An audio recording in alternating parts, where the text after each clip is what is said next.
Chage could pay on begin and go land. I say salon man and woman as a meet. Waiting do we sweet salon for well now we are. I say salon man and woman as a meet. Waiting do we sweet salon for well now we are. Waiting do we sweet salon for well. Waiting do we sweet salon for well.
A place cannot produce poems.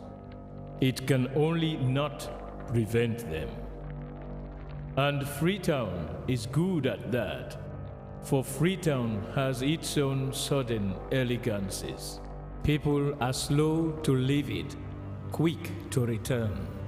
And there are others who come for a year or two and stay for a lifetime, sensing that they found a city that is in the world, yet sufficiently on the edge of it to have a different resonance.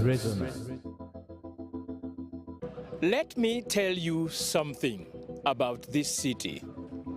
All of us, we're all just passing through, and we've all been here forever.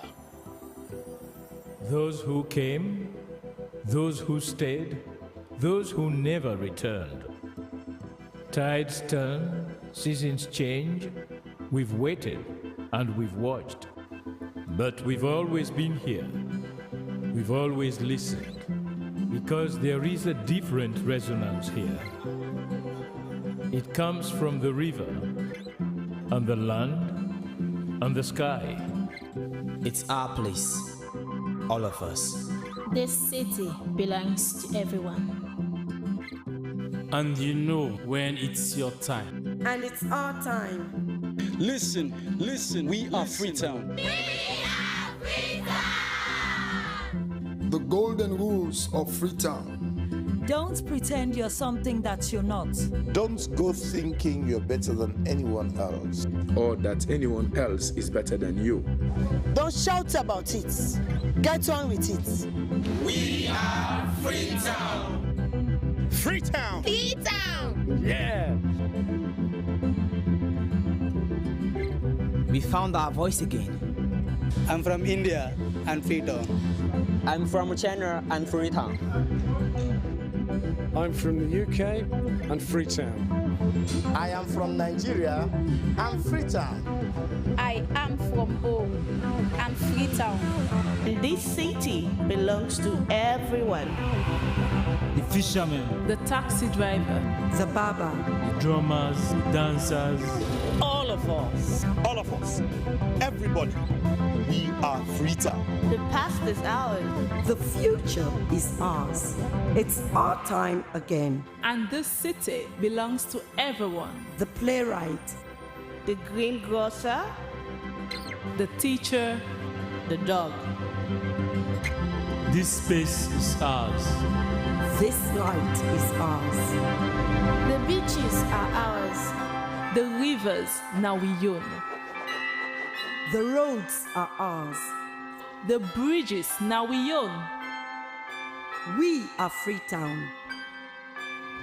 We are all visitors and we've all been here forever. We've got the mightiest river. And the biggest sky. And there's a resonance again. Freetown, Freetown. We are proud of this place. We love this city. And we want you to love it too. We are proud of this place. Na pass we all dey pass like stranger dem, but we all don dey from there.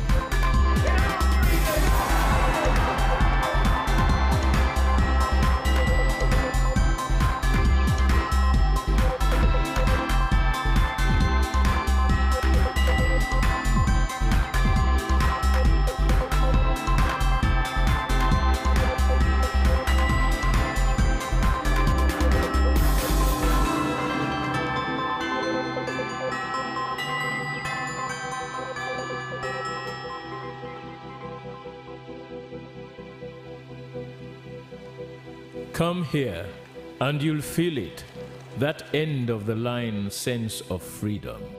Say yes to Freetown. Say yes to freedom.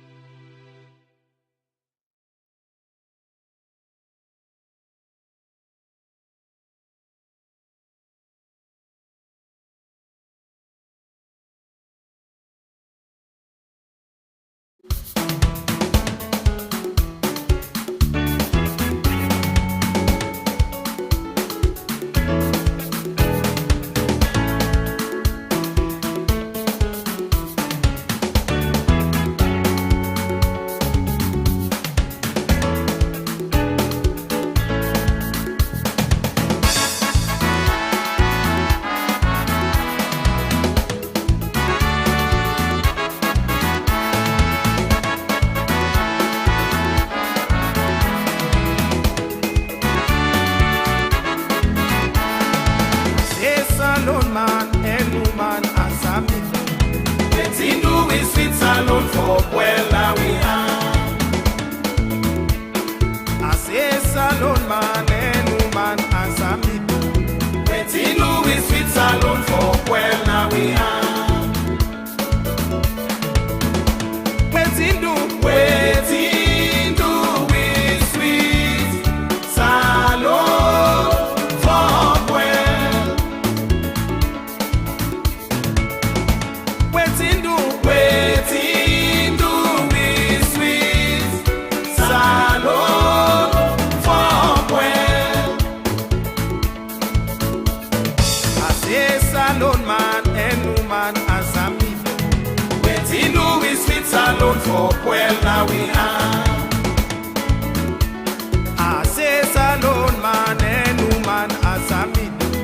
Waiting do we sweet salon for well now we are. Where we get we gold, where we get we diamond, where we get we iron or wife for where we where we get we rutile, where we get we bauxite. Fish in the water plenty, wife for where we I say salon man and woman as a meet.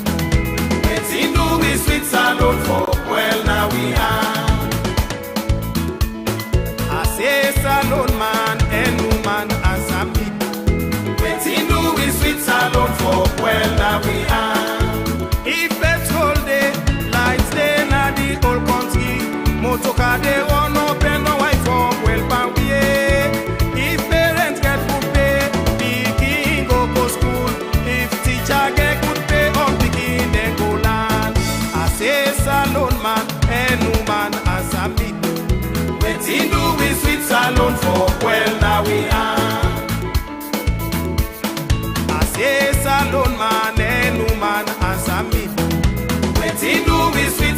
salon for well now we are.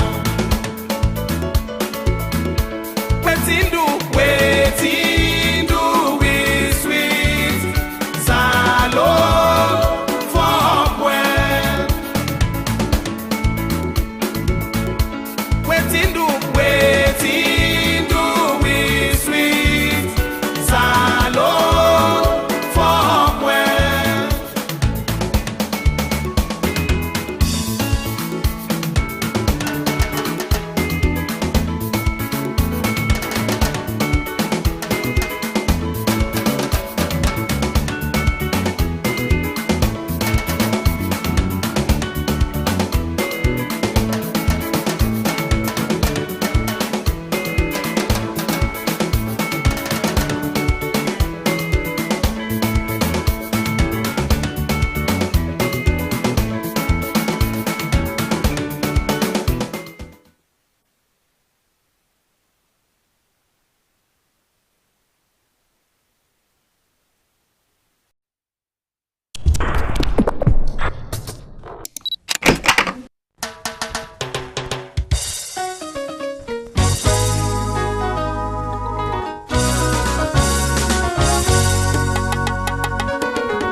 A place cannot produce poems.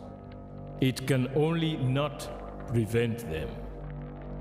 And Freetown is good at that, for Freetown has its own sudden elegances.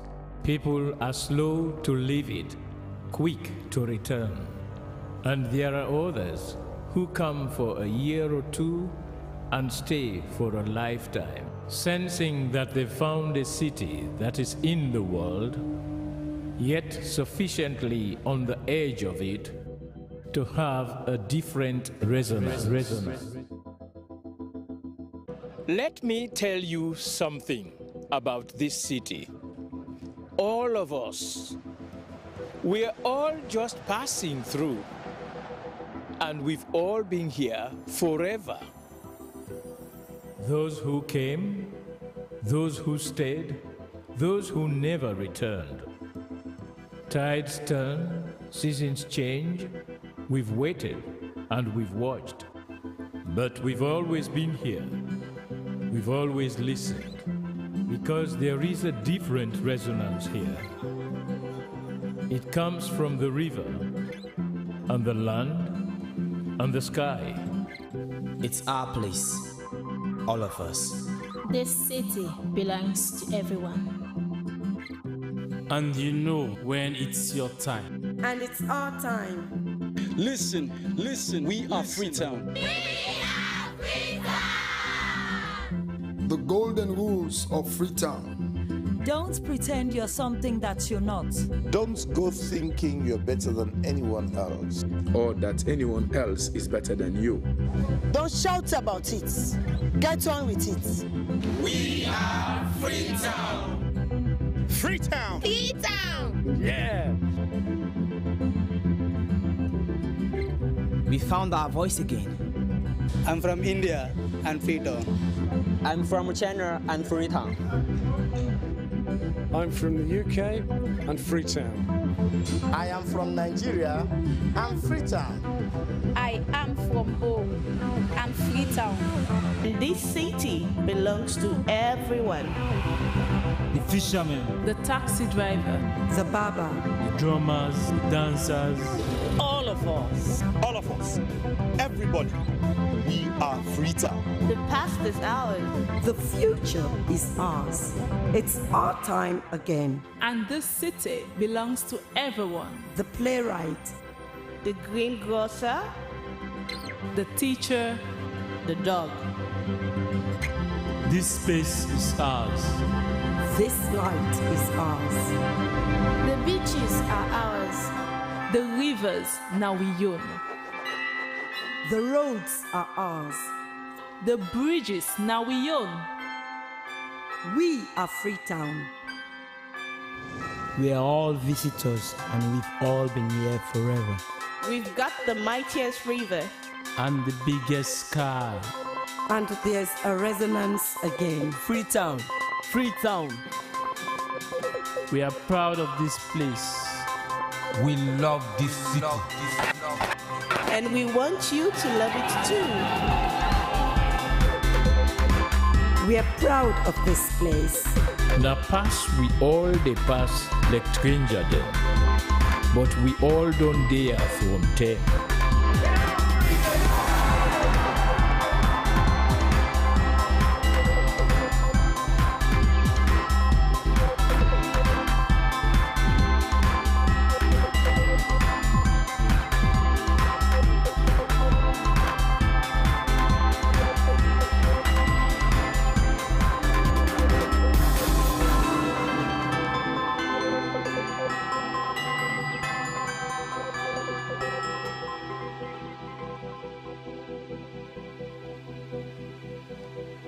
Come here, and you'll feel it, that end of the line sense of freedom.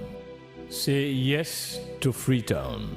Say yes to freedom.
now we are.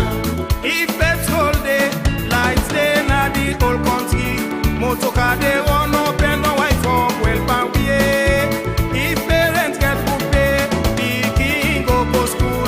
If teacher get good pay, all pikin they go land. I say salon man and woman as a people. Wetin do we sweet salon for well now we are. I say salon man and woman as a people. Wetin do we sweet salon for well now we are. Wetin do we sweet salon for well. Wetin do we sweet salon for well.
We say no, don't marry us off, 'cause we are girls, not brides. Speak out, you have a voice, just speak it out, oh girl. We are girls, not brides. We know our rights, we speak them out. We are girls, not brides. We know our rights, we speak them out. Oh girls, speak out, you have a voice.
Three more days to go to the public elections. Well, this is election special live from the Sierra Leone Broadcasting Corporation, and this is a program that updates you on all issues relating to elections as we approach the June 24 multi-tier elections. Well, like I mentioned earlier, it is now 33 more days to the polls, and this is the election special. I'm Chuku Smiler, teaming up with Francis Bernard Mundo. Well, our quote of the day is an African proverb, and it says, when the chick ignores its mother's warning, the eagle grabs it for a meal. Coming up in the program this morning, Chairman of the Electoral Commission of Sierra Leone, Mohamed Kone, declares May 23rd as the start of election campaigns in Sierra Leone. Main opposition APC party to react to the police press release on APC proposed peaceful protest. And the Ministry of Health and Sanitation and other partners to commemorate World Preeclampsia Day. These stories and more lined up in this edition of the next 1 hour 30 minutes. You can also be part of our program. You find us on Facebook at SLBC Live Channel 31 and other social media channels. You can also be part of it by sending in your comments and views to the number 077-230-440. The number is on your screen. The program is Election Special. And it is reaching you live from the Sierra Leone Broadcasting Corporation.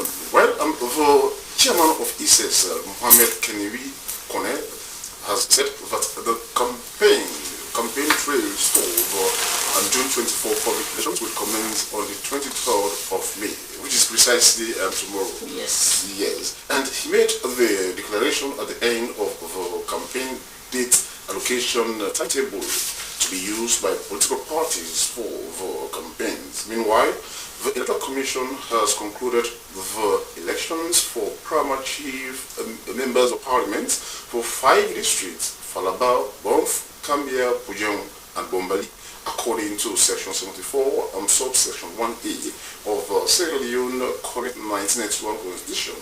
It mandates that residents of every district in the provinces shall select or elect one of their primary chiefs to represent them in parliament. Well, there are more to that, and for that reason we have here in the studios Momo Kane. Momo Kane is the Director of Electoral Education at ISES. Good morning, Mr. Kane, and welcome to the program. Thank you very much. I'm happy to be with you people here. Okay, now, Mr. Kone, provide us some updates, on firstly the PCMH, primary members of parliament elections. We know that yes, elections are going on, and some went unopposed, and some of them there are some issues. Well, one of them I can mention is in Bombali district, where up to this morning, there were issues.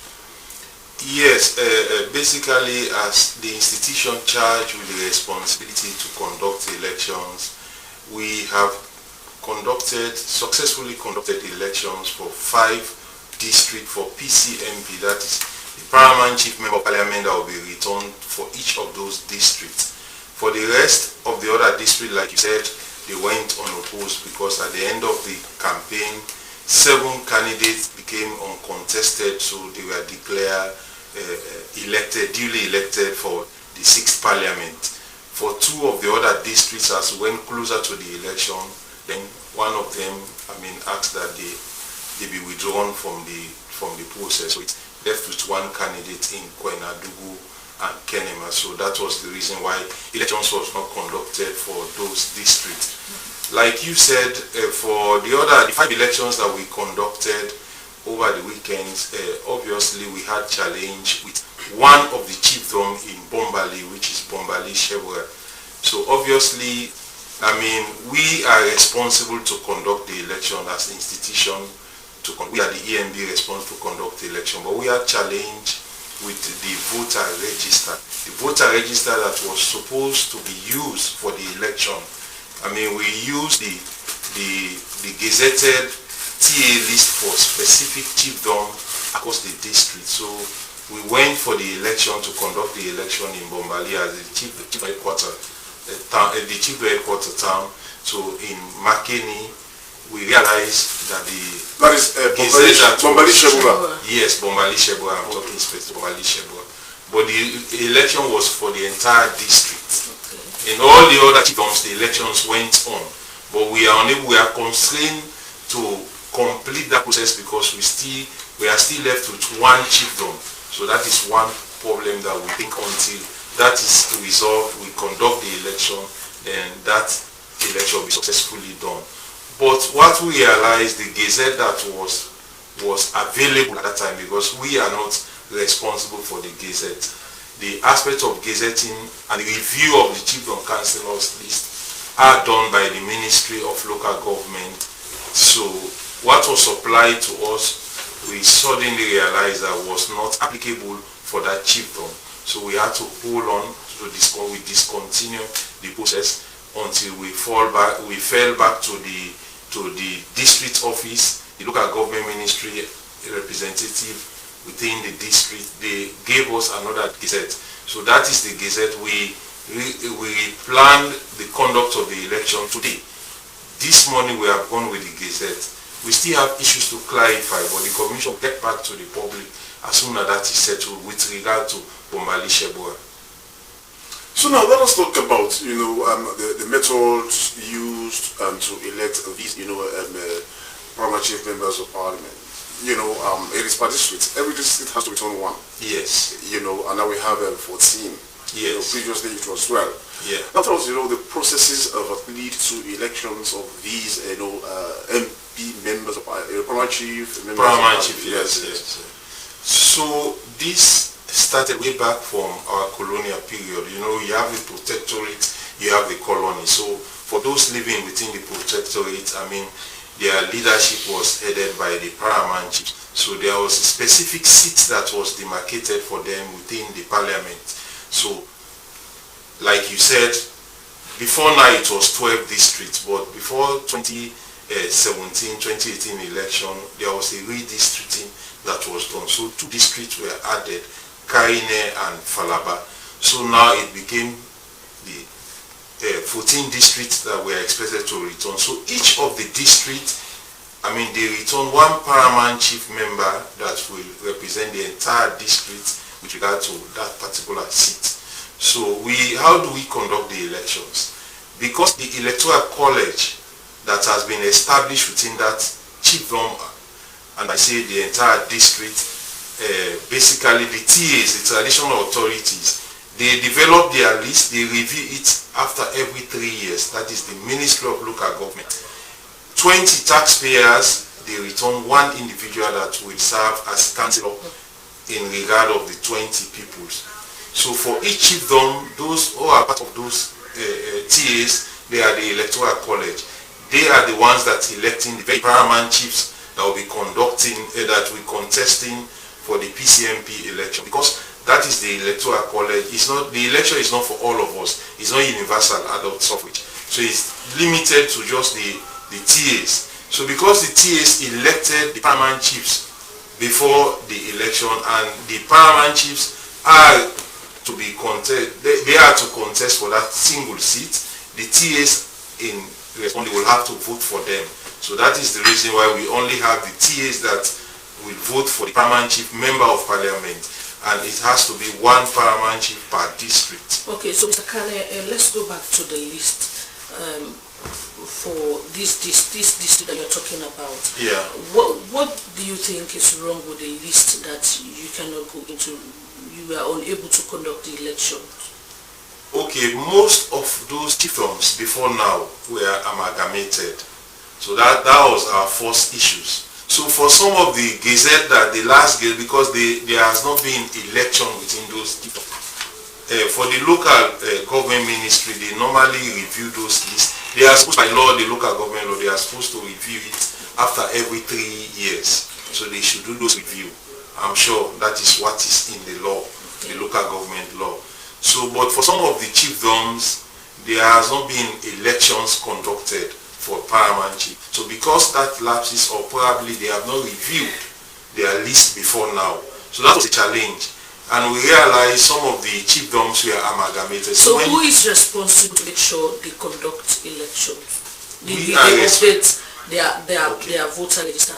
Okay, to update the voters register has to be done by the local government ministry, not us. Okay. So when we want to conduct election, our responsibility is to conduct the election. But it's not like general election, which is universal adult suffrage. Everybody within the country has to, or by proxy within those chiefdoms. Because this is specific elections, we are not responsible to develop the voters list. So we rely on what has been gazetted. So what was gazetted, we suddenly realized when we went on the ground to conduct the election on on that fateful day, we realized that. All right, Mr. Kane, we'll come back to you, but we have our man in Bombali, in Makini, Nasiruddin Kuroma, is there for us, and to update us on the elections we're talking about, because as we speak, Bombali has not been settled. So now, Nasiru, good morning. Yeah, good morning. So, what updates will you provide us insofar as the primary chief members of parliament elections are concerned in that part of the country? I mean, in Bombali. Yeah, I could not get you clearly, but I hope you're asking on the update. As we speak now, voting in the Bombali Shebura is going on. It started on Saturday. 11 chiefdoms participated, they voted, and votes were counted, and those results are intact according to the ECSL. Bombali Shebura, which is a greater part of Makini, is the chiefdom that could not participate as a result of the non-availability of what they expected to be the recent Gazette. What they have now this morning, they've turned to is the 2013 Gazette, and that Gazette initially had a lot of controversies, paramount chiefs and chief councillors, even other chief authorities claiming that it is outdated because it was an amalgamated chiefdom Gazette when we have Bombali Shebura and Bombali Shiari as a chiefdom. But following the amalgamation, there hasn't been review of chiefdom councillors list, and that has been the problem. But ECSL was able to bring stakeholders together, authorities, including the candidates, to agree on using the 2013 Gazette, which is the only available Gazette now they have. And what they have resulted to is to go by villages of Bombali Shebura to participate, because chiefdom councillors are from villages or sections. So they are dealing with sections or villages that fall under Bombali Shebura. Initially, early this morning or even yesterday, the paramount chief, one of the candidates, PC Kande Babakia of Gwendabu Chiefdom, said he was opposed to using that Gazette because it was outdated. But this morning, few minutes ago, he actually consented that they had a meeting, they have understanding, and they are going by the villages that fall under the chiefdom of Bombali Shebura. As we speak now, voting is going on, but there have been a lot of disturbances from the rain, and it is still raining in Makini, but the election is going on, though at a very gradual pace. So now, Nasiru, just provide us an update on, the process itself. According to you, it is going on peacefully, but the rains are disturbing. Is that in any way affecting, the voting exercise? Please come again. You saying that the voting is going on peacefully, but the rains are disturbing. So is that in any way, affecting the voting exercise? If you are talking about the process, because it is raining, as I said, so I have problem getting you. But voting is going on now as we speak. There have been no complaints for now because we have other paramount chiefs from other chiefdoms. It's also very interesting to know that out of 12 chiefdoms, 11 paramount chiefs from the 11 chiefdoms are with one of the candidates, and they are at the barrier to ensure that the process goes smoothly, free again. And that is going on as we speak now, because a few hundred, about 300 meters from the spot of the election and voting is still going on, though it's raining outside. All right, okay, thank you so much. He is Nasiruddin Kuruma, our station manager in Makini. Thank you so much for your update, Nasiru. Thank you very much. All right, we are back, and the program you're still watching is Election Special, live from the Sierra Leone Broadcasting Corporation television.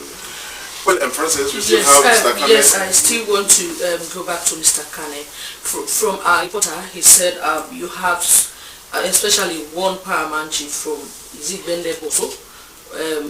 He was opposing to the system. What is the possibility that even when they would have voted, at the end of the day, you will not have issues. People saying, okay, yes, we accepted because we wanted the process to go on, but at this stage, no, we are not ready for it. So what I will say here, what we do in election, we normally consult. That has been explained by your journalists that observing. Because we are challenged, that's the only gazette that we can fall back to 2013. And to review gazette, that one is not within our own domain. That I will have to say here, unfortunately. So because it is only 2013, in fact that was given to us by the senior district officer, the local government rep that is in Makeni, and the election has to go on. So we had a lot of dialogue, engagements in CS with the candidates. And the good news is the candidates now, they have all agreed to the use of that gazette. So what happened after elections, we really don't have control over it. Only as I'm talking, they have taken us to court, ourselves and APC. So what always happened in terms of election is not within our own control. Probably the court will determine. Okay, as you've mentioned the APC, we also have issues with them. You know, when Sheku was reading his intro just now, that the APC, you know, they want to, you are talking about APC, you going to you don't want to go to court with the APC. And from that, we just quickly bring you in for the APC as the main opposition party. All People's Congress Party has informed the Electoral Commission in a press release that they will organize a nationwide peaceful protest if ECSL fails to address its concerns, which include the substandard voter identification cards issued out to voters for the 24th elections and clandestine procurement process of voter identification cards. Meanwhile, the Sierra Leone police in a press release also reacted to the opposition APC party threat of nationwide protest. According to the release, the police considers such threats as inappropriate and counterproductive, particularly during the ongoing election period. The Sierra Leone police, according to their press release, encourage all citizens and political parties to address their concerns and grievances through peaceful engagement and the judicial process rather than threatening violence that will undermine national security. Before I go to you, Mr. Kone, let me go to Mr. Kuruma, who is here to represent the All People's Congress. Good morning, welcome to the program. Good morning, thanks for having me.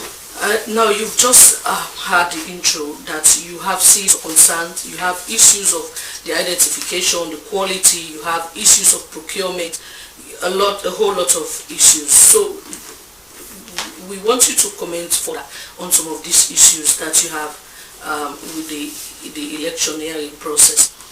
Yeah, as you have rightly stated, you know, the activities of the APC are done for public consumption. The APC is a political institution. Whatever we do, we communicate to the public so that all other institutions can be of faith of what the APC does. We have raised concerns, series of concerns, as you have just stated. Quite recently, a press statement was done. You know, we addressed that to the ECSL, raising concerns. One, we want the issue of the ID card to be looked into. We have said the phases are not clear. We have said they are mismatched. You know, when you take a look at the exhibition that was done, we have also said we want them to publish the disaggregated voter, you know, register. We want them to publish it so that we can have the opportunity to audit it. You know, when the voter registration exercise was done, the APC was also having party agents in all of the wards or centers where the registration did take place. And so those agents were there to do a job. So now we want this register so that we can actually see if there are any discrepancies or not. We want that to be done before the elections. And what we've done is no threat. We have seen the press release of the police. We want to make it abundantly clear that the APC is with the Secretary General. All he has stated in that press release is very correct. We go by that press release, and that we cannot be hesitant to stage a demonstration in this country if those concerns are not addressed. This is no threat. It is our right. It is guaranteed by the Constitution and some other international instrument. But the good news is we are having some engagement with ECSL. they have responded in writing to some of the concerns. They have also urged that we meet to discuss those concerns. And that is why we have suspended for the time being the peaceful demonstration to engage with ECSL and international community. After that, we shall communicate to our membership and the public. Okay, now you've put on hold the peaceful protest you are talking about. But are you also aware that sometimes you have a very good intention, you just want to protest peacefully, but you have bad people who are waiting just for you to start what you have a very good intention for, and they will just come in and change the whole course of your protest? That fear must not stop us from actually expressing our concerns. This has always been the concern. When political parties want to protest, when citizens or other organizations want to protest, they will always tell you the security of the state is at stake. When you protest, you have other people with other intentions coming in to wreak havoc. That is why we have the security, we have the police. But as you say earlier, are you aware that we face situations where we have people who are waiting to always use certain situations to get their way? That is why we have said it's going to be a peaceful demonstration. It is our responsibility to write to the police to inform them the route we may want to take. It is also their responsibility to guide the process. They are to provide security to ensure that no havoc is wreaked. Well, be careful now. In as much as the police now, you are saying, no, it is about the police. Yeah. You are saying, but it is the responsibility of the police, to provide identify the routes you'll be using in your protest, and it is also their responsibility to provide security. But the thing is that in that press release by the police, you've seen what they wrote, saying that, well, if you want to seek redress, you should go for lawful means, So the thing is that where do you stand as a party? We are going through the lawful means. So far as that press release is concerned. We are going through the lawful means. We have intimated ECSL and the nation that if our concerns are not addressed, we are not hesitant to stage a peaceful protest. That is one step. Step two, when all avenues are exhausted without our concerns being addressed, we can approach the police to tell them we want to stage a peaceful protest and ask that the process is being guided. That is what we are going to do. And let it be made clear that the APC is not intimidated by the press release of the police, nor the Secretary General, neither the regional chairman of Western Region. Both of them were mentioned in that press release. Their statements are very clear. The APC is in support of them. They have a mandate to make those statements, and that nobody will intimidate us. In this election, what cannot be tolerated is political intimidation. No institution will be tolerated to intimidate the APC. That is also the reason why we have laws guiding the process. The Constitution is very clear. Our fundamental rights as established in Chapter 3 will not be trampled upon. Yes, so your right also goes with responsibility. That is why we are conducting ourselves as a very responsible political party. Okay. So as it is, when is the proposed meeting with ECSL? The ECSL representative is here. But you must have received. He will be in the best position to come. Okay, now you said, probably is there a deadlock? Well, it doesn't seem like there is a deadlock. Some of the times we are surprised because there are catalog issues in meetings that we hold between us. They have been attending, their members do attend the PPLC meetings that we hold. And that meeting has now been extended even to the district level. So it's not only pegged in Freetown. We are going nationally. We do this engagement. They have been asking series of issues. We've been responding to them. So they ask with regard to the procurement issues. We've explained that to them. Our books are open. If you have doubt over the procurement, there is a procurement authority that is in the country. Whatever we did, we have explained to people. We have shared the cost to the public that the procurement is just one, Mr. Kane. No, I'm just reacting. Now the thing is that they are also concerned about mismatch. They are saying, but there are times you go, you see your ID card, your face is that, but your information is incorrect. There are times you don't see your face, you only see your information. So the thing is that there was a time when you said, you are doing something about that. I don't know, but the thing is, where do you stand? Now, me, Cairo and the APC are saying, but if those issues are not addressed, they will not participate in the June 24 election.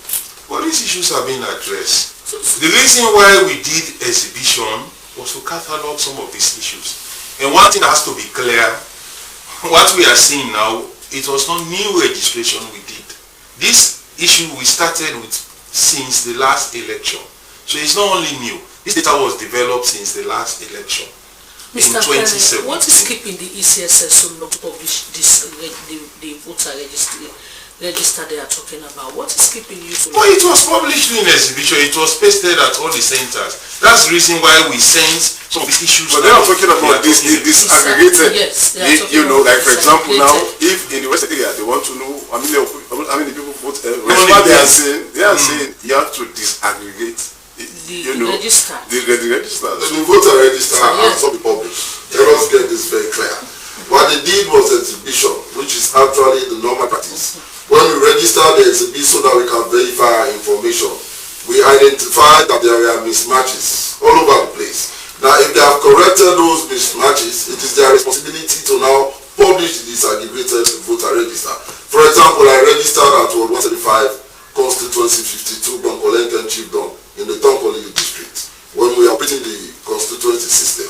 But now there is a center at 175 in the Tonkoli district. I want that register, disaggregated register, to be published. Give it to the APC so that I can verify. That will never happen. No. We will take the register to the stations. Is it not mandatory? No, it's not mandatory. Let me be clear. I don't know whether as a party, we are not asking that. No, let me be clear. Mr. Kuma, please, you have your turn. Just let him finish. No, let me be clear on this point. He said he's getting confused. So I want to clarify.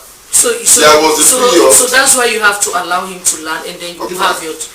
Yes, Mr. Kane. So probably the best way we can have over these issues, we are not fighting. You've catalogued what are your concerns, and we have responded to your concerns. And again, we are still emphasizing that we have been reacting. All what you have been saying, we have responded to them. Issues of giving you the disaggregated data, which is a genuine concern. The Commission has said severally that they will give you the CD copies. So when are you doing? When will you do that? So because it is not mandatory, because we have considered it as best practice, we have agreed to give the CD copies to all the parties. Have you informed We them? haven't. And they know we have shared that each time they ask us for disaggregated data, we tell them we will give you the CD copies. And we cannot give those copies if we have not done everything with regard. We have corrections. Like he said, there was mismatch. I have said here from this program, I have said that we are working on them, and they know that they are part of the system. So currently we are all through those things. We are intending to print the register. We did that the last time before 2018 election. When we are printing, we give them the CD copy, the electronic copy. I will see that. Okay, Mr. So it's not a concern no longer. Let me go back we to have agreed Mr. to give Mr. them anyway. Let me start from the note he ended. There is a concern. If there was no concern, there could be no need for the APC to utter a press statement and actually also state that we are going to demonstrate if those concerns are not addressed. We must not trivialize them. Now, I don't want Mr. Kane to be confused there. The exhibition is different from the disaggregated voter register. There was a period for exhibition in which names were pasted all over the place. People went there and saw, noticed that there were mismatches. Their information were mixed up all over the place. So now, if they have corrected those mismatches and all of those errors, we now want them to publish the disaggregated voter register. Now, we cannot continue to wait all of the time when elections are fast approaching. Imagine you go to the registration or the polling center to cast your vote on polling day and notice that you have an ID card but your name is not on the voter register. How chaotic will that be? That is why we want this register to be published so that we can have it to verify as a political party. If there are concerns, we can raise them. They are to be addressed before polling day. Now, elections are not only rig up day. There are many processes to rigging elections. And depriving us from the voter register is just one step of such. They have done a lot of things that will, get under the carpet. But for this one, we are very emphatic as a political party. We want the disaggregated voter to be registered, to be issues to be addressed. Otherwise, we will not take it lightly, and we cannot hesitate to enforce all of the things that we have stated we will enforce in this country. Let's talk about the date. The date has been published. Commencement of the campaign. Yes. Yes. Now let us talk about the dates, because I know that ECSL will kind of you work with the PPRC to ensure that dates are given to different political parties for them to go about their campaigning across the country. This time around, it is different from previous ones, because now street rallies are not allowed, even though it is not a law, but they have reached that understanding. Now tell us, have you already started the allocation, by party or political parties? When you are to do your political gathering, have you done that? Yes, we've done that, but probably I need to have some few reactions to what he said. I really do not want to. The program here seems to be he talks and I react, but unfortunately it has to be that way. That is the conversation. I still want to emphasize here that the commission has agreed as best practice that they will share the register, disaggregated register with the political parties. So his concern is when? But there is no stated time in the law, and because there is no stated time, that is best practice. I've said here, we are now printing, we are preparing to print the register. We will give them the copy of that register. So that is very clear. This is how it has been happening before now, and that is what we will give them. Once you are printing, what you are printing is what you give to the stakeholders. I'm sure that is not difficult. Let's talk about the dates now, the dates for the campaigning. Like I mentioned yes, earlier, this time around, it is going to be a different ball game. Street rallies are not allowed, and that is the common understanding reached by the different political parties. So let us know how these dates are going to be allocated. Okay, so what we did yesterday is in relation with what is in the law, section 154 to 155. So basically, we, in consultation with the parties, not only one, because we have up to 14 parties that has been cleared to participate in the election. So we called an PPLC meeting yesterday, which was opened again this time around. We invited the press and other people to be part of the exercise. So we did the campaign calendar, for which they have also accepted, all parties. So we did a balloting for days across the district. We did for each district, we balloted, and the respective days have been allotted to them. So I'm sure we are all aware about, because the candidate that we are dealing with, they signed to the campaign code of ethics to conduct themselves well. The issues you're asking about rally and campaign, our responsibility to the candidate, and the candidate's responsibility is to do campaign. So what's the mode? The mode of campaign? Okay, so probably if I explain what you mean by campaign, probably we'll get there. Campaign process are basically, we are in this room, I'm contesting, Mikhail also is contesting, and you are the voters. I know Sheikh Usmaila will not vote for me because of whatever views with regard to me. But when you talk of campaign, I have to talk to Sheikh Usmaila, because I need Sheikh Usmaila's vote. It might not be because he will be voting for me. So the mood is, we have to conduct ourselves within the law. You campaign within the law. What is within the law? Well, I'm asking for the mood because over the years, we've seen where political parties will go out in the street, they will organize rallies, they will put up music cassettes and they will dance in the street. But this time around, we had that street rallies are not allowed, but the APC, I'm sure, they initially said they were not going to accept that one because they still want to do what has been happening before. So that's why we are asking for the mood. So the mood, again, I will say here, you have to maintain what is in the law. They sign to the campaign. So they are allowed to go out in the streets with their music cassettes and do whatever they want to do. So that is not limited to campaign, that you have to walk through the streets in Freetown with music cassettes. That's not only, they know their obligation, what to mean by campaign. What you are talking here is a little bit not within our own control. You know, before now, we have been hearing about no street rally or you assemble to a point. Probably that was done by another institution because we have different responsibilities. And I'm sure what was said is very clear at this stage, and political parties are aware of what has been agreed by them. So for us, our responsibility is to monitor the candidates that are part of the electoral process, what they need to do.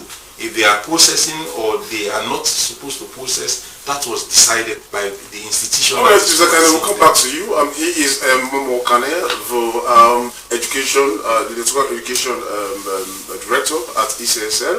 Already heard in the program from the APC campaign team. We, however, continue with the program, and this is an elections special live on the Sierra Leone Broadcasting Corporation. Now, the Human Rights Commission of Sierra Leone has concluded an engagement with the youth on human rights and non-violence elections. The engagement, which attracted 250 youths from the car wash centers, ghettos, cliques, hookup girls, tire bases, and bike riders, was to push to them the need for them to remain peaceful as we approach June 24, 2023. Well, in the studios to talk more on this is Millicent Harbo. Millicent is the Public Information Officer for the Human Rights Commission of Sierra Leone. Good morning, Millicent, and welcome to the program. Good morning, thank you for having me. Now, how did it go? Your engagements with the categories of young people I've mentioned, cliques, bike riders, car wash, youth at car wash centers, and a whole lot of it. Tell us, how did it go? Thank you very much. So actually, let me make a little correction about that. So we engaged 500 youth. So okay, not 250. Yes, we had 250 for the East. Okay. It was even more than 250. Okay. And we also had 250 for Central and West. Okay. So we had 2 events. Okay. We brought together young people for ghettos, cliques, attire-based, bike riders, hookup girls, to have this engagement on human rights and non-violence in elections. So the Commission thought it fit to target this category of young people because we know they are vulnerable and they are mostly used to cause mayhem by political parties or people in authority when it comes to elections. And then the thrust of this was for us to take to them human rights messages so they would desist from any activity that will affect the rights of other people, that will affect what we call antecedents rights. So for example, if young people are involved in violence during the elections, we will not have kids going to school, we will not have people going to market to sell, and freedom of movement will be affected as well. So we decided to engage them. And what we saw from this engagement was that these categories of young people are mostly left out. Because some of them says that they don't even listen to radio, so they're not afraid of what is happening. But they're down there in their own hangouts when people go to them, they use them because they are vulnerable to create problems in society. So for us, it was important that we had this engagement, and it was also an eye-opener for us to understand the issues of these young people. And it was also part of our work, part of our function to do public education. So we're able to tell them about our work as Human Rights Commission and also enlighten them about their rights, that if their rights are violated, they could come to the commission and make those reports. So we spoke about our different directorates where they could make complaints. We spoke about monitoring when we go to prisons, we go to hospitals, we go to cells, and when you go to the prisons, you go to the hospitals, you find mostly young people in those places. So, but in many sense, now in as much as you are targeting youths, yes, they're vulnerable, they are the ones that are easily brainwashed. But the thing is that, don't you think there's also a need for you to talk to the politicians? Because they are the ones who go out there, give some back or whatsoever to youth, to cause mayhem. So in as much as you talk to the dog, you have to talk to the bone. Do you have plans to also engage, the active political players, the politicians themselves? Absolutely, Sheku. So what we did, we've been having lots of engagement with these stakeholders. A lot of engagements. We bring them in our programs, we visit them, we talk to them, but we've not had this kind of engagement with the young people. That is why we started with the young people. And we're also planning to have an engagement with the stakeholders. We wanted to have a national conference, but we'll see whether that will hold for the stakeholders. But probably if we're not able to have that, we're going to have like an engagement. We'll go to political parties. We have their commitments to peaceful elections. We have their commitment to maintaining human rights during the elections. And we have their commitment to also ensure that they don't use vulnerable youths to cause problems in society that will affect the rights of citizens in general. 500 is a very small number. Absolutely. When you talk about youth in the western area, how do you think you could use those 500 youth to impact the other youth that you are not able to reach out to? So what we did was to bring together these 500 youth from the various communities. So from the east, we had young people coming as far as Tumbo, so all of that. How were they selected? So we had youth coordinators. Okay. We had youth coordinators who went to the communities, and they've been working with their colleagues in those communities. They brought together that number for us. And what's the intention of the commission is to make these young people human rights, non-violence ambassadors. And we had the commitment pledge from them during the event that we organized. And then during this event, they made a pledge that in violence before, during, and after the elections, and they will also serve as ambassadors to go into their communities and engage other youth. And already they've started that, because on Friday when we had the event for Central and West, later in the evening I spoke to one of the leaders in Canigo, and he was at their normal youth hangout at about 8 p.m. when we spoke, and he was sending me voice note when he was engaging other youth, based on what he learned from my event that day, and the other youth and all of that. This engagement is good, but how will you be monitoring them, especially when campaigns will start tomorrow? And these are the most crucial times, especially when we talk about elections. And youth, as you and I know, are in the center of everything. So how will you be monitoring them so that they will not be part of those groups that were about to cause problem and other stuff? So we have the youth coordinators who we're still working with, and we also have we're intending to create a WhatsApp for the youth leaders, that we brought to our event.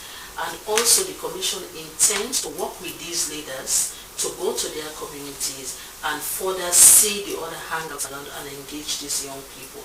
Like I said earlier, 500 is actually a small number. And when you think about the bike riders, from the president when he attended the planning meeting, the executive alone of bike riders is over 2,000. So imagine how many young people are out there that you can reach out to. But this cannot be limited to only the commission. I'm sure we have other institutions working for young people.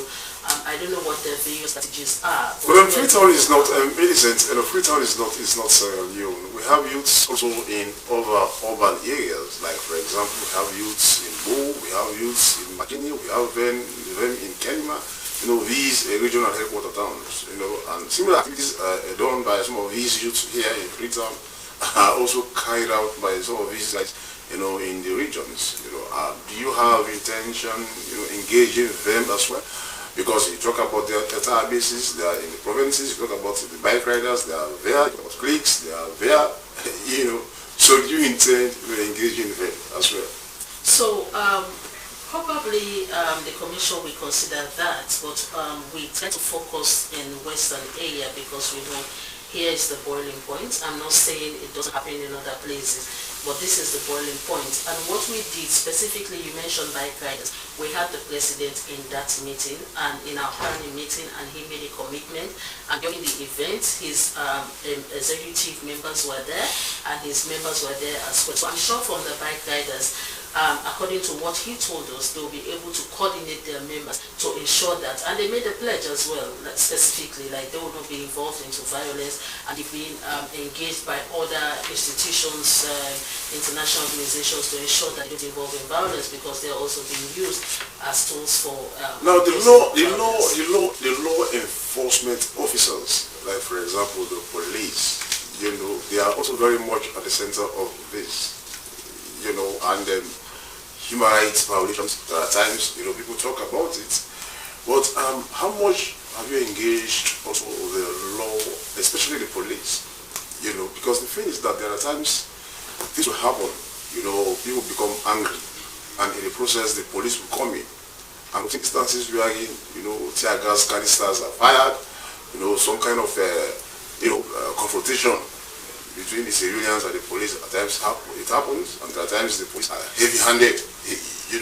So how have you engaged the law enforcement officers as well?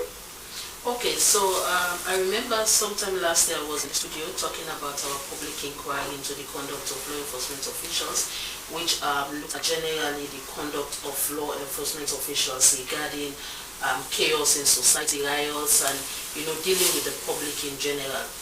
And we've concluded that, and then the panel is actually working on their report that will be made public. But quite apart from that, the Human Rights Commission has various groups of people that it works with. We have our Human Rights Working Group, for example, that brings together various MDAs, organizations, security agencies, and all of that we work with.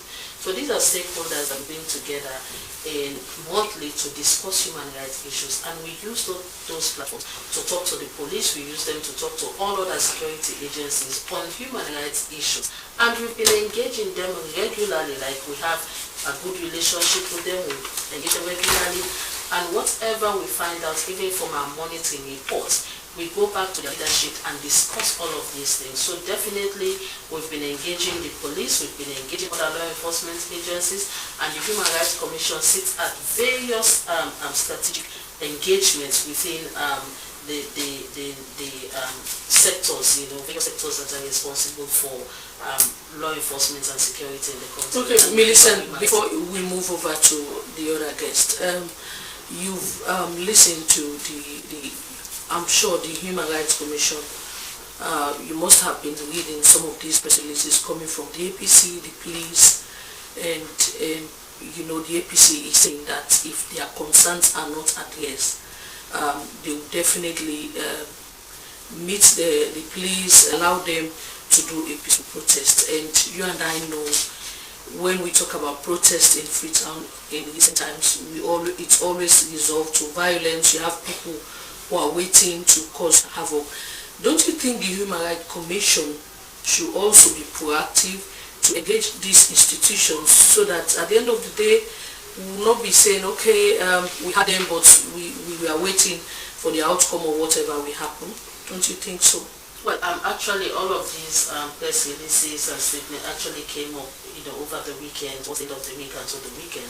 And today is Monday, we're going back to the office. So what we normally do is, when we have these issues, the Human Rights Commission sits, we look at the issues, and then we come up with advice. So we'll definitely know how to approach the various institutions or organizations involved in this, and we're able to give our advice. So we're not we'll not just go into the issues. We have to look at them, and then we have contact with them, and then we'll see how we advise in those issues. Alright, Millicent, she is Millicent Cabo, and she's the Principal Public Information Officer of the Human Rights Commission, Sierra Leone. The program you're watching is Election Special live on TV, and I am Frances Anati. I am Sheikh Usmaila. Very quickly before we leave our guests, from the APC and Mr. Kenema from the ECSL, quickly, do we in the future, probably for the next couple of days, and see you and the APC, meeting at a point? Yes, we extended in the response that we gave to them. We are always open. We're always ready to meet with all parties, not only restricted to it. Once they have they are the ones raising these concerns. Yeah, but we reacted. We responded to all what they have asked for. So, Mr. Cornell, you are reacting, but the thing is, how fast are you doing it? Because you need to do it so that you avoid whatever will come after. Because what I'm saying here, each time they have issues with, our activities, we have responded by reacting and solving the issues. You said it doesn't mean that we have not been. You said you reacted to the ID card issues, and this is again on their press release. So on the ID card? Yes, you said you engaged them on the ID card. Is that not so? Not only them, across the country we explained with regard to the ID issue. But it's also coming up again in their press release, the recent one. So that is the reason why some of the times we are surprised, because we have cleared those issues around the ID card. I'm sure all Sierra Leoneans, we acknowledge areas that we did wrong or went wrong with regard to the ID card, it doesn't mean it is 100% bad. Okay. We have agreed to the few areas and we said we are meeting. There was a press release in that regard. We are meeting with suppliers and these issues are being resolved as I'm talking to you. Mr. Koma. So it's not like we are not reacting really. Okay, so Mr. Koma, what do you think is the way forward? Yeah, our concerns are yet to be addressed adequately. But we are thankful of the fact that we've received a correspondent. There is going to be a meeting. I am hopeful that in that meeting we shall be able to discuss and trash out all of those things. That is my hope. I am also delighted that the campaign calendar is out. The APC shall be campaigning tomorrow in Bond and Carino districts. We are going to start winning the elections in Bond, where the president came from, and we shall return with a resounding victory come June 24, 2020. Okay, we wish you all the best even as you start tomorrow. Yes, indeed. You know, Mikhailo and Mr. Kane.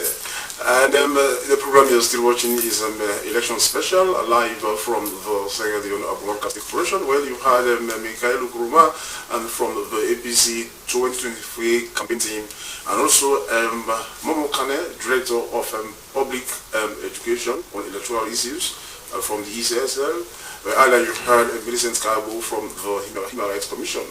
And the program you're still watching is Good Morning. Oh, I'm sorry, it is a special. Now we will now go. We'll now go for a very short break and we'll be right back. As a mother of the house, whenever I want to prepare palm soup, there's no need pounding palm fruit. All I need is Nkulenu's Ghana's original palm soup base. My soup is done, and its preparation, it is not difficult at all. Nkulenu palm soup base, it's easily done with no difficulties. Just take few ladles and your soup is done. And its flavor, it's amazing. This is Nkulenu's Ghana's original palm soup base. And this is Nkulenu's Ghana's original spiced palm soup base. Iron fruit and turkey berries are naturally added. Also available brown gold natural cocoa powder, sunny gold brown sugar, neat fufu flour, shito, pisa and moringa. All available at Nyami Ado Enterprise, 1 Lower Water Street, Freetown. Nkulenu palm soup base, Ghanaian original taste. Salone, it's your moment to choose big entertainment now at the smaller price.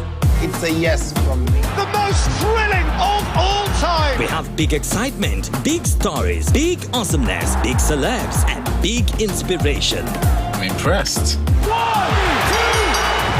Choose the biggest sports with the greatest superstars and best action. Unbelievable! Big time! Choose the biggest kids entertainment with the coolest characters and funniest adventures. I want the biggest celebration ever! Choose the biggest homegrown African stories. Let's move it! Choose the biggest celebs for fantastic family time. Be vigilant out there. Now is the time to choose from one of our incredible package offerings, all at a much smaller price. I'm just saying. Hope you enjoy! It's your moment to choose DSTV.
Sierra Leone Broadcasting Corporation. Well, this is the second segment in the program. The first one was about elections.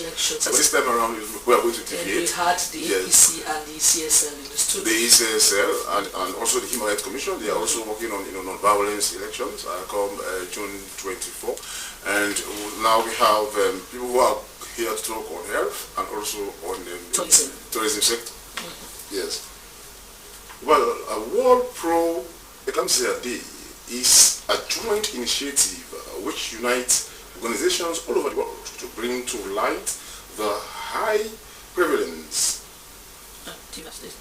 and devastating impact of pre-eclampsia. Pre-eclampsia causes over 76,000 maternal deaths and 500,000 infant deaths each year worldwide, and over 99% of these deaths occur in low and medium income countries. Well, pre-eclampsia is the second leading cause of maternal death in Sierra Leone. But in studio to talk more on this is Sister Miriam Momo from the Ministry of Health and Sanitation. Good morning, ma, and welcome to the program. Good morning, it's a pleasure. Now, this pre-eclampsia, probably, it is a medical jargon which needs explanation. So can you just, tell us? Thank you very much. Yes. When we talk about pre-eclampsia, it's a disease condition that occurs in pregnancy. And it is being characterized by a raised blood pressure, and also, if not adequately managed, it normally leads to convulsion and death of the woman and then also the baby. Pre-eclampsia, as it is now, is the second leading cause of maternal death in Sierra Leone. And so we have so many women that are dying because of this condition. It is a condition that, if not properly managed, and it's commonly been misdiagnosed in our community. If a woman is pregnant and there is a red blood pressure that normally leads to this convulsion, people in the community normally misdiagnose it as being contributing factor of either bewitching or the woman being attacked by the devil. So what normally causes this pre-eclampsia? It is due to poor attachment of the placenta. When a woman is pregnant, there is a placenta that is being formed, and this placenta links the mother and the baby. All supplies that the baby needs in order to grow up is being passed through the placenta to the baby from the mother. So if this placenta is not properly attached to the uterine wall during circulation, as that organ is trying to make sure it functions properly, it will lead to a raised blood pressure in women. So what are the signs and symptoms of this? The signs and symptoms of this pre-eclampsia, number one, is headache. The woman will start complaining of headache. Then also, the pregnant woman will also complain of epigastric pain. Also, in some women, there is generalized edema. And what is that? You will see the woman is swell. Is swell. The woman, the way they get better, you see the fruits they swell. Now this condition, now in the lead to the one day. Okay, so let's talk about the other symptoms. Yeah. So these are the three major causes. And also for some women, if not early taken care of, it will also lead to visual disturbances. When it hit the heart, then what did they happen? If they begin to see stars there, some they don't see fine. So these are the major signs and symptoms of this condition. And so, the organization, Well Body Partnership, and also the ministry have come up with a device that we are presently using.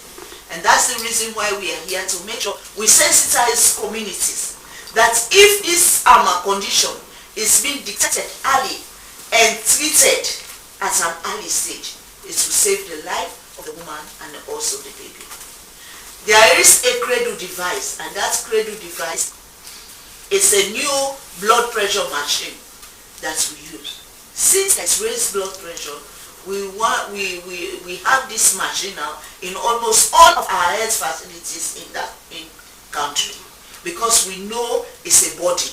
And so we have these cradle devices. These cradle devices are used to detect. It's a simple tool that is being used in the health facilities, and it only detects arrows and then traffic lights that will actually tell the healthcare worker that this woman has this condition, and this woman needs to be adequately treated early. So one of the good thing about the cradle device, you have the traffic light, and if you have a green traffic light, that tells you that this woman is likely to be healthy. But if you have a yellow traffic light with an arrow up, it tells you that this woman's blood pressure have started going up. If you have a red traffic light on the cradle device with an arrow up, it tells you that this woman's blood pressure is high, and so immediate action or emergency action needs to be taken. So you said you're doing public engagement, but for me, sitting on TV or on radio is not enough, especially for our people in the villages. And you have these TBAs. They don't have machine to detect that a woman is having, yes. So don't you think you need to go to the communities, because so many women have lost their lives and they are not even aware? As you said, they will say it's witchcraft, yes, and all this funny stuff. Yes, so that's why I said almost all health facilities in this country, the healthcare workers have been trained how to use this device. What about the TBAs? And also, the TBAs, our mandate is not allowing the TBAs to use some of these machines. But what we are encouraging the TBAs to do is to make sure to identify these pregnant women and bring them to their health facility. That's the goal of the TBAs. So when they come to the health facilities, we have our nurses there that have been trained in the use of these cradle devices. And also, not only training, when these women come for healthcare services, they also need to be educated. And that's what you need to tell the healthcare workers, especially in their different localities, that they should be, even in the western area, yes, that when you have prenatal or whatever, yes, yes, so when they go there, so that they will educate them, and they will be aware that when I have certain symptoms, I have certain signs, I should go to the hospital instead of wasting my time or saying I'm going to take some herbs and all those drugs that are not necessary.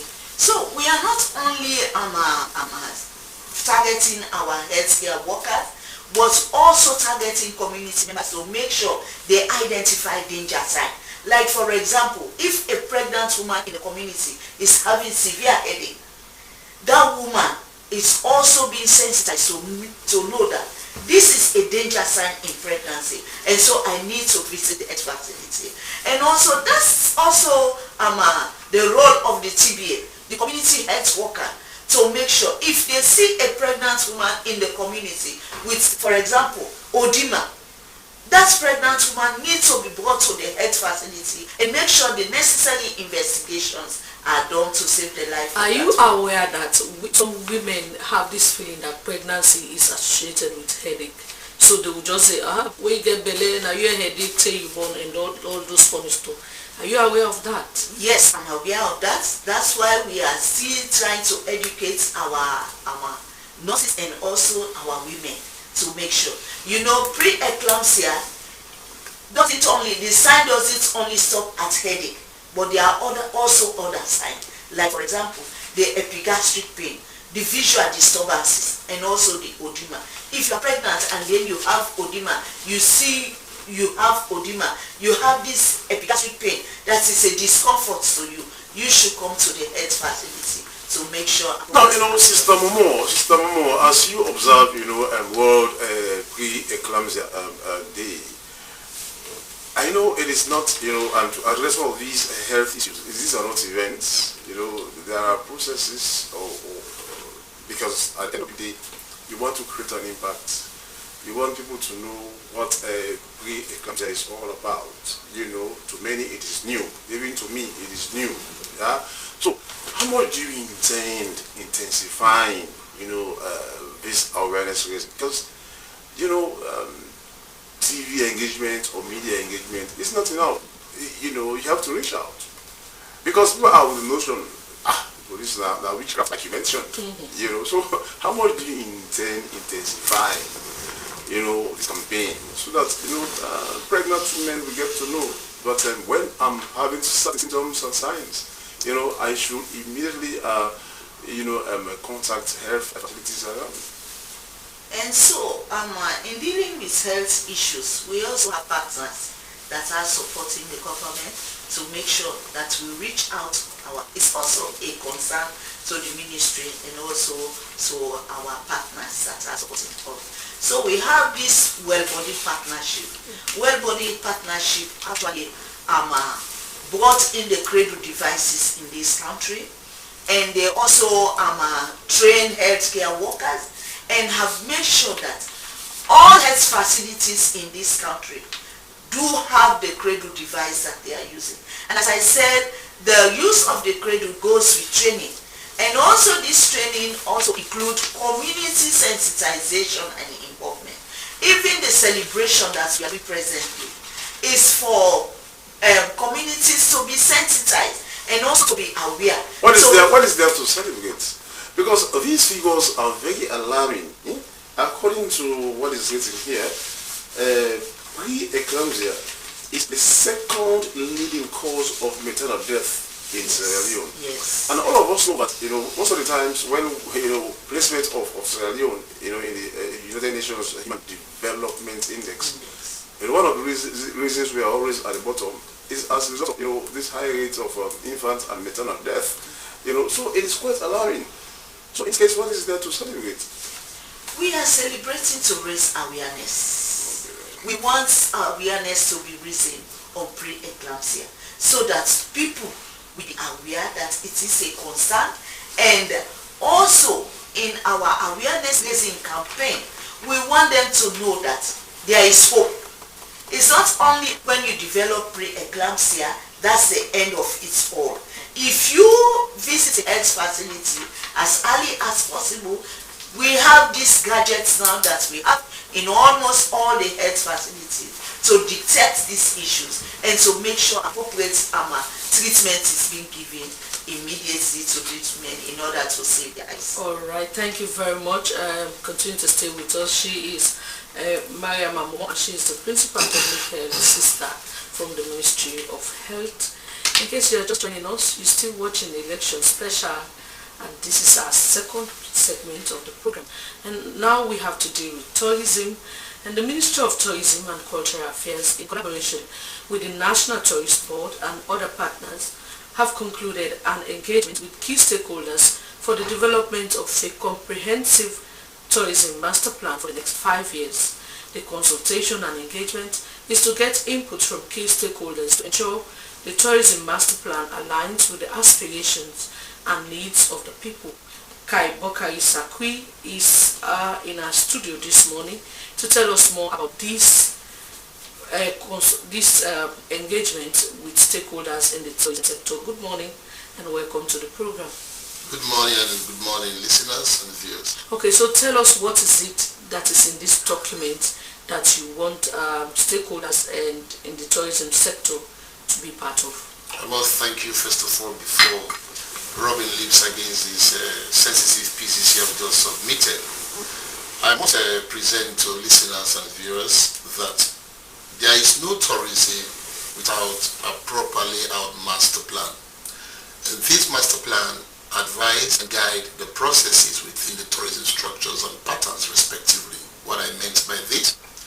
If you want to actually understand the very attractions you are boasting of that nature has bestowed on you, there must be a document that directs you. And the ministry, the board, want to extend our profound appreciation to the World Bank under the Sierra Leone Economic Diversification Project for actually allocating amount to the ministry, to the board, to undertake this aspect of the tourism sector. Prior to that, we hired a professional consultant called Kaios, and they've been there almost 2 weeks. Now, to tell you how serious and committed we are when it comes to tourism destination management, there is no country universally that will operate a tourism destination properly without having the roadmap, and this roadmap is coming from the tourism master plan. So what we have put in place, the terms of reference of being that Freetown is not Sierra Leone, we ensure all the categories that have a position attractions beyond the north, the east, the south, and the west are equally visited onto the uttermost part of every region. The team went there, starting from the very attractions called Mamuta Mayoso. You get that on the north back of Putloko axis. So why this engagement to the provincial stakeholders? Because they are the key custodians of what we call the tourism attractions our nature has provided for us. So we cannot just sit here and do an organic master plan. Organic in the sense, the meeting of the minds only without visiting the attractions. And I must also remove scales that Mamuta Mayoso or Ubonko village, we arrange the only places visited, but we also make sure we follow the research, the discussions with stakeholders to Utamba Kilimi, Tambaka axis, and coming down to the southeast Pujan, TY, and coming down to the south Gola Forest, and going to Bikongo, and going to Banana Island, and the Western Peninsula, and Freetown specifically. Why are we doing all of these rounds? Because we want to get a trajectory right. If we live in all of these communities that have got the bestowment of these tourism attractions without having in this document, then this document will be questioned. So Mr. Sako, you must agree with me that this is not the first engagement. I mean, start with engagement, and before you think about it, that project is another story to talk about. How sustainable is this one that you're talking about? The projects, I think I must put that properly, that with the Ministry of Tourism and National Tourist Board over the years, all the undertakings we have embarked on, they are quite successful, Madam Bernadette, I must make that clear. However, the sustainability of the master plan is a key, and I must put myself together to answer that question because it is critical to the process. It is sustainable. And what makes it sustainable? Because there is a funding behind this project. Whatever that has got a funding has got every facet to uphold that property, to keep it right, to ensure the terms of reference within that property they are trying to manage is being met. So I must allay your fear that the tourism master plan has not been the only document that has been processed since Dr. Menazubri Pratt became or attained the office of minister. We have also done the tourism governance policy. We have also done the ecotourism policy. We are now working on reviewing the tourism act that has been almost from 1990. It is now being in the process. Maybe the 6th parliament will also endorse that and pass it to a proper act. So you must not be afraid that the leading team on these processes, they are high-end, they are top-notch, and they are ready to perform. Now, Mr. Sakui, let us talk about, domestic tourism. You go to some other countries, you compete with their nationals to go places, which some of them have never been before.